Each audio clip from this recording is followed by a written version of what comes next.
እናንተ ምንድነው የማየው? እኔ አሁን ሙስሊም ነኝ ወይ?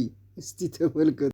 الذي جعل لكم الأرض فراشا يا مدر من طاف ያደረገላችሁ والسماء بناء ሰማይን ደግሞ ጣራ ያደረገላችሁ وأنزل من السماء ماء ከሰማይም ከደመና ውሃን ያዘነበላችሁ فأخرج به من الثمرات رزقا لكم كبزيام ፍራፍሬዎችን ሲሳይን የለገሳችሁ فلا تجعلوا لله أندادا وأنتم تعلمون ፈጣሪያችሁ እንደሆነ እያወቃችሁ ለርሱ በላንጣን እንዳታደርጉ ቢጤን እንዳታደርጉ ይሄን ከአላህ ጋር ታምራለች ከአላህ ጋር ህይወት ጣፋጭ ናት ልብን ለርሱ ትዋጋለች በጾም በዱዓና በሰላት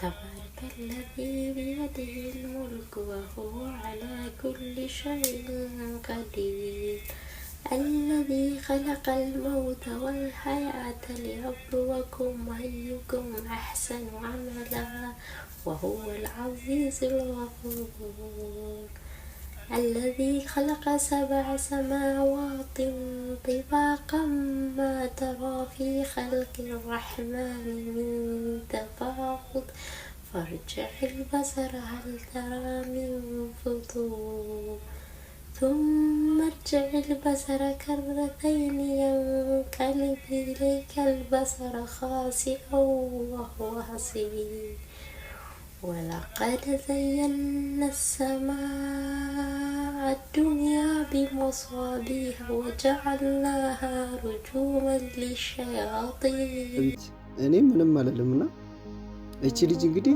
ኦርቶዶክስ ናት የክርስትና እምነት ተከታይ ናት እንደዚህ አርጋ ቁርአን ተስፊር እንዴ አስባችሁታል እየተረጎመችው እኮ ነው እስተ ትርጉሙ ነው እኮ እየቀራች ያለችው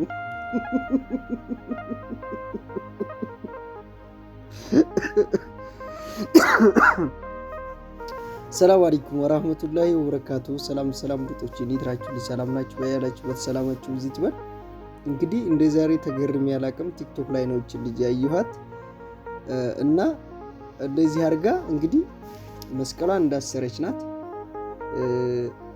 ይመስለኛል እየተማረች ይመስለኛል እና ብዙ ልጆች አሉ እንደዚህ ሁለት ሃይማኖት ማለት በክርስትና እምነት ተከታይ ሆነው የእስልምናን እምነት የሚማሩ አሉ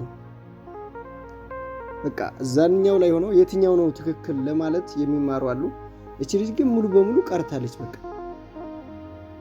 መቼም ይሄ የምትለው ነገር ውሸት ነው አትሉ ይቀራችሁ አትክዱ እቺ ልጅ ለመከራከር ማለት ነው መማሪያ ያስፈልጋል ወላሂ ነው ብላችሁ ኢሪ ማሻአላ መብሩክ ብያለሁ እንግዲህ ዱዓ የምታደርጉት በቅርቡ ትንጣ ወደ እስልምና በሰላም ትንጣ ብላችሁ ነው ኮሜንት ላይ ሁሉም ሰው እንደዚህ ያለ ነው ትለያለች የምሬ ነው ትለያለች በጣም ይገርማል እና ይሄ ነገር የኛዎቹ ሙስሊም ተብለን እንደዚህ አይነት ተምረን እንደዚህ በግልጽ ቲክቶክ ላይ ወጥተው እንዲህ የሚያወሩ የሉም እና ዛሬ በጣም ነው ሳያት ደስ ያለኝ እና ደግሞ ይሄን ነገር አይታችሁ እኔ ራሴን ነው የጠላሁት ለምሳሌ እኔ አሁን እንደዚህ አልቀራም ትርጉሙንም አላውቅም ወላሂ ዋሸት ምን ያደርጋል የሰው ልጅ በዛ በስራ ቦታ እናንተ በስራችሁ ነው ሁላችሁም ታውቃላችሁ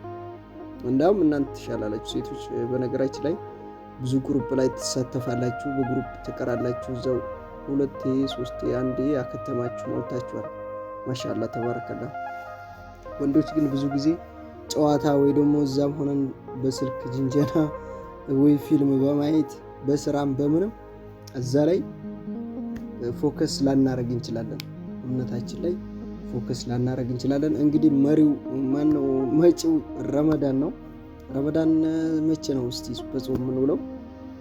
ለረመዳን እንግዲህ ገባ ረመዳናችንም። እስቲ ወደ ቁርአን ያው በረመዳን ላይ መቻችሁ ይችላል። በተለይ የመዳም ቅመሞች ወይ ቁርአን ያው በሌላ ጊዜ ነው። አሁን ያው ሰላትና ኢባዳ ነው፣ ጾም ነው። ግን አሁን ስራ ይበዛባችኋል። ኢንሻአላህ አላህ ይገዛችሁ። ግን እቺ ልጅ ትለያለች። እስቲ ሁላችሁም በማንኛውም እንትና እምነት ስትሆኑ እንደዚች ልጅ ማለት ነው ለመማር ሞክሩ። ውስጥ እቺ ልጅ እንግዲህ ወደፊት ኢንሻአላህ ትመጣለች ብዬ ነው የማስበው። በእስልምና ሃይማኖቷን ቀይራ ትመጣለች ብዬ ዱአ አረግላታለሁ። ትመጣለች። ስትመጣ እንደዚሁ ቀጣይ ቪዲዮ እሰራላችኋለሁ። ያቺ ልጅ ቁርአን ስቀራ የነበረችዋ ሰልማለች በማለት ማለት ነውና እኔ እንትን ያለኝ ለምሳሌ አሁን እንዴትስ ልቀራ ቻለች? መቼም ቁርአንን አስገድደው አያቀርባትም። ድሮ ነበረ ከስንት ዓመት በፊት እንደዚህ ወይ ስራ ሂዳ ከሆነ ሙስሊም ስለሆኑ እዛ ቦታ ላይ እነሱ የሚበሉትን በልታ ሳታቆም ልትሰግድ የምችለው ድሮ ነበረ፣ ስገጂ ስሏት ማለት ነው። ስለዚህ አሁን ግን እንደዚህ አይነት ነገር ቀርቷል። በሃይማኖቷ ነው እንደፈለገች መኖር መብት አላት። ስለዚህ እነሱም አውቀው ነው እምነቷን አክብረውላት ነው የሚያሰሯት ስራ ቦታ ማለት ነውና እንዴት ልትቀራ ቻለች? ራሷ ፍላጎት ፈልጋ ይሄን ነገር ልወቁ ብላ እዚህ ደረጃ የደረሰችውና እኔ በጣም ነው የገረመኝ። ማሻአላ ተባረከላ። እዚሁ ቪዲዮ ላይ ወደ ታች ስትገቡ ደግሞ መዝሙር አላት። የሚገርማችሁ ነገር አሁን ነው ይሄን 3 ቀን ነው ይሄን ቪዲዮ መስራት የጀመረችው። እንግዲህ ወደ ጉዞ ወደ ሙስሊም ብያታለሁ፣ ትምጣ ወደኛ። የኛዎቹም ደግሞ ሙስሊም ተብለን እኛም እስቲ እንደዚሁ ከፍ እናድርግ፣ እስቲ እንቅራ። እንደዚህ ልጅ ነው እንዱናው ከሌላ እምነት መታ እንደዚህ እየቀራች እንደዚህ እየተረጎመች ራሳችሁን አልጠላችሁም? ወላሂ ላዚ አሁን እኔ ሙስሊም ነኝ ወይ አያስብልም? ያስብላል። የምሬ ነው እንዴ! በጣም ትለያለች። እኔ ኮሜንት ላይ ግርሙኝ። አሁን እኔ ሙስሊም ነኝ ያላለ ሰው የለምና ትርጉሙን ባያውቁትም በጣም በቃ ትለያለች። የምሬ ነውና ይሄን ነገር እንግዲህ የቀራችው ወይ ደግሞ እንትን ያደረገችው መስቀላ እንዳሰረች ናት። ለበጎ ነው ወደዚህ መምጣት ፈልጋ ነው ብለን ነው የምናልፈው። እና ሌሎቻቸው አንድ ነገር ልንገራቸው፣ እምነት ሲባል ሌሎቻቸው እንኳን ሊቀሩና ስም ሲጠራባቸው የሚጠሩ አሉ። የኛዎቹም እንደዛው የነሱን እንኳን ሊማሩ በጥላቻ ምክንያት ትራራቃላችሁ። መማር ችግር የለውም። የሰው ልጅ እኮ ሁሉም ነገር ተመርምሮ የሆነ ነገር ተምራችሁ ብትደርሱበት የትኛው ነው እውነተኛው የትኛው ነው ትክክለኛው ብላችሁ መሄድን ብትመርጡ ኖርማል ነው። ዝም ብሎ የማይሆን ስድብ የማይሆን ጥላቻ በሰው ሃይማኖት እየገቡ ምናምን ከማውራት እንዴት ነው ይሄ ነገር ከየት ወደ የት መጥቶ ነው እንዴት ነው ብሎ መመራመር ወላሂ ያ የጭንቅላት ስራ ነው። እና በጣም ተመችታኛለች። ላይክ ስጧት። ይመቻችሁ። ቪዲዮ እንግዲህ ከወደዳችሁ ግን ራሴን ጠልቻለሁ። በቃ የምር ሬበል በዚህ ልክ